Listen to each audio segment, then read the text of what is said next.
Halo para pecinta film dimanapun kalian berada. Apa kabar semuanya?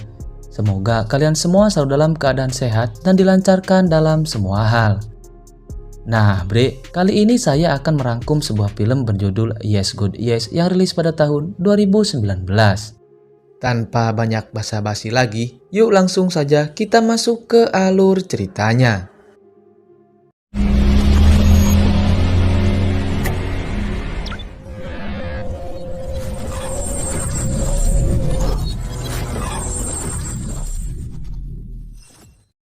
Di awal film kita akan melihat seorang wanita bernama Alice, gadis belia yang menuntut pendidikan di sekolah Katolik.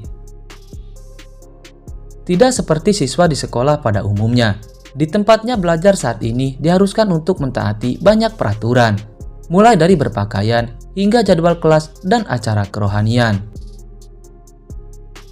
Tak hanya itu, pendidikan moral juga harus diberikan oleh sekolah kepada siswa-siswinya, seperti yang diajarkan oleh Bapak Murphy saat ini. Pria yang terlihat sangat lurus itu menjelaskan bahwa setiap manusia diciptakan secara berpasang-pasangan dan dilarang untuk berhubungan badan dengan lawan jenis kecuali jika sudah ada ikatan pernikahan. Tak sampai di situ saja, ia yang mengutip isi dari Alkitab pun turut menerangkan bahwa Tuhan melarang hubungan sesama jenis, tak terkecuali dengan memuaskan hasratnya sendiri. Sepulang sekolah, Alice yang terbiasa sendiri pun lalu meluangkan waktunya di depan komputer. Namun, secara tak terduga, tiba-tiba ia mendapat email dari sosok misterius. Anehnya, sosok yang mengaku sebagai pria itu malah menyodorkan foto tak pantas koleksinya. Sontak, hal itu membuat Alice terkejut. Terlebih foto-foto seperti itu merupakan hal baru baginya. Tak hanya sekedar mengirimkan foto tak sopan itu saja, pria tersebut juga ternyata mulai bertingkah aneh dengan mengajak Alice untuk chattingan. Konyolnya Alice yang sejatinya sedang dalam masa puber malah seketika ikut bergairah. Dan alhasil ia pun ikut mencoba untuk masuk ke fantasinya sendiri. Namun sial bagi Alice, ia yang baru saja mulai sedikit menikmati aksi nakalnya itu malah harus menghentikannya, menyusul kedatangan orang tuanya di rumah. Keesokan harinya, hal tak terduga kembali harus dialami oleh Alice. Sebuah rumor menjadi ramai diperbincangkan di sekolah, di mana Alice dikabarkan pernah menikmati pistol air milik teman sekolahnya yang bernama White.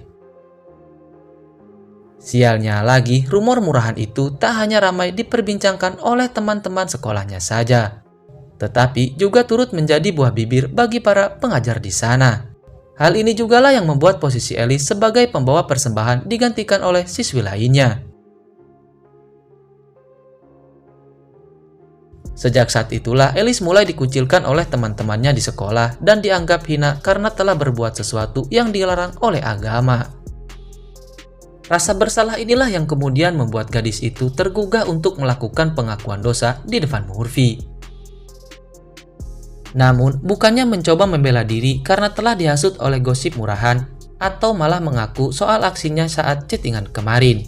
Ia justru memilih untuk menutup rapat semua hal memalukan tersebut. Nah, di hari yang berbeda, Alice bersama teman-teman sekelasnya mengikuti retreat yang diadakan oleh sekolah. Sebuah kegiatan untuk mengasingkan diri dari kebiasaan selama ini, demi membersihkan dan mencapai kesucian sebagai bentuk kecintaan terhadap Tuhannya. Dalam acara tersebut, semua murid akan melalui hari-harinya bersama di sebuah camp, dengan didampingi oleh guru spiritual dan para senior di sana. Konyolnya lagi, Alice yang mendapati salah satu senior paling populer di sana, malah salah tingkah setelah memandangi bulu lebat di pergelangan tangan senior tersebut. Sialnya lagi, sosok senior tampan bertubuh kekar bernama Chris itu ternyata adalah pemimpin dari grup tempat Alice berada. Hal ini jelas membuat gadis tersebut semakin sulit untuk fokus dengan kegiatan yang dilaluinya. Malam hari pun tiba. Alice yang tidak terbiasa tidur di camp akhirnya memutuskan untuk memainkan game di ponselnya. Perangkat komunikasi yang seharusnya dikumpulkan saat kedatangan di camp kemarin, ternyata malah diam-diam telah ia sembunyikan dan menjadi satu-satunya teman bagi Alice untuk melalui malam tersebut. Entah apa yang ada di benak Alice. Ia yang saat itu mengaktifkan mode getar di ponselnya, malah merasa bergairah oleh getaran yang dibuat oleh perangkat tersebut. Alhasil, malam itu dilalui Alice dengan memainkan ponselnya hingga terlelap. Keesokan harinya, perasaan Alice semakin dibuat kacau. Bukan karena kedekatannya dengan Chris, melainkan tubuhnya mulai bergetar oleh gandengan tangan Chris saat semuanya sedang bernyanyi. Seolah tak puas dengan hal tersebut, Alice lalu beraksi dengan pura-pura terjatuh. Dan alhasil tubuh mungilnya pun digendong oleh Chris untuk dibawa ke ruang perawatan. Kesialan tampaknya harus kembali dialami oleh Alice. Ia saat itu hendak memainkan ponselnya malah kepergok oleh salah satu seniornya yang bernama Nina. Alhasil ponsel itu pun disita dan membuat Alice harus menjalani hukuman untuk membersihkan camp selama kegiatan berjalan. Lagi-lagi hasrat luar biasa kembali menguasai tubuh Alice. Ia yang seharusnya membersihkan ruang kerja Murphy malah memanfaatkan komputer di sana untuk memulai chattingan dengan pria random. Namun aksi itu tak berlangsung lama, karena suster datang yang mau tak mau membuat Alice panik dan dengan cepat mematikan komputer itu. Sialnya, komputer yang sempat disangka telah dimatikan oleh Alice ternyata malah masih hidup dan hal itu jelas membuat Murphy sangat marah. Pria itu sempat mengumumkannya di depan semua murid. Namun, ia sendiri juga tidak tahu siapa yang sempat berbuat tak seronok dengan komputernya. Sementara itu, Alice yang malu untuk mengakui perbuatannya hanya bisa terdiam seolah ia sama sekali tidak tahu menahu tentang insiden yang tengah disampaikan oleh Murphy. Di sisi lain, perbuatan tak menyenangkan juga harus dirasakan oleh Alice. Ia yang saat itu tengah membersihkan lantai salah satu ruangan, tiba-tiba dilempari sampah oleh Wade. Remaja laki-laki itu agaknya geram dengan rumor yang sempat melibatkan dirinya. Karena rumor murahan itulah yang menjadi penyebab ia putus dari pacarnya. Meski berulang kali Alice menjelaskan tidak ada keterkaitan dirinya dengan rumor tersebut. Namun sayangnya, Wade justru meyakini jika Alice lah yang telah membuat sendiri rumor menghebohkan itu. Tak lama berselang, datang Murphy yang mengajak Wade untuk pergi dari tempat tersebut. Menariknya, Alice yang mencoba membereskan sampah milik Wade malah mendapati gelang kapel yang selama ini dikenakan oleh remaja laki-laki itu dan juga pacarnya. Anehnya, Alice bukannya langsung membuang benda tersebut, ia justru menyimpannya. Seolah gadis itu memiliki ide lain yang bahkan tak pernah terpikirkan oleh Wade sendiri. Kejadian tak terduga juga sempat dialami oleh Alice. Ia yang saat itu tengah membersihkan dapur malah mendapati aksi gila dari Nina seniornya di camp itu. Kedapatan tengah bermesraan dengan teman laki-lakinya. Yang sontak hal tersebut langsung diceritakannya pada temannya yang lain. Namun sayangnya, semua perkataan Alice kini tak lagi digubris oleh temannya sendiri. Bahkan Alice kini hanya dianggap sebagai pembual yang suka mengarang cerita. Merasa kesal dengan perlakuan yang ia terima, Alice lalu mencoba meluapkannya pada Wade. Ia yang sempat menyimpan gelang remaja laki-laki itu, lalu menyelipkannya di dekat keyboard komputer milik Murphy. Tujuannya sudah pasti adalah agar Wade yang dituduh sebagai dalang atas aksi penggunaan komputer tempo hari. Tak sampai di situ saja, pengalaman tak kalah mengejutkannya juga sempat dialami oleh Alice.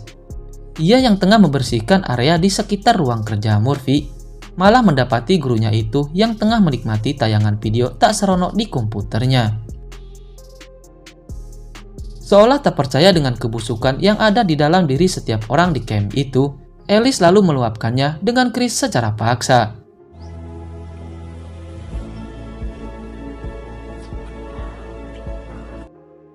Namun, hal di luar dugaan malah terjadi. Chris yang pada dasarnya adalah remaja baik-baik justru menolak perlakuan gadis itu dan berlalu pergi meninggalkannya.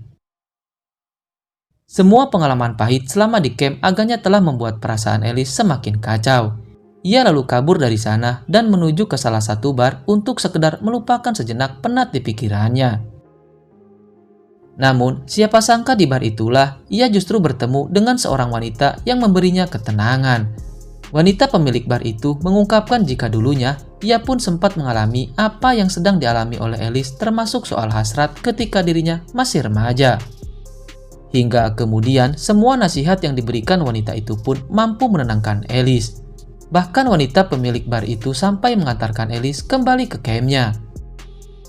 Sejak pertemuannya dengan wanita pemilik bar itu, Alice kini memiliki semangat lagi untuk menjadi dirinya sendiri tanpa perlu menjadi pribadi lain hanya agar dianggap agamis.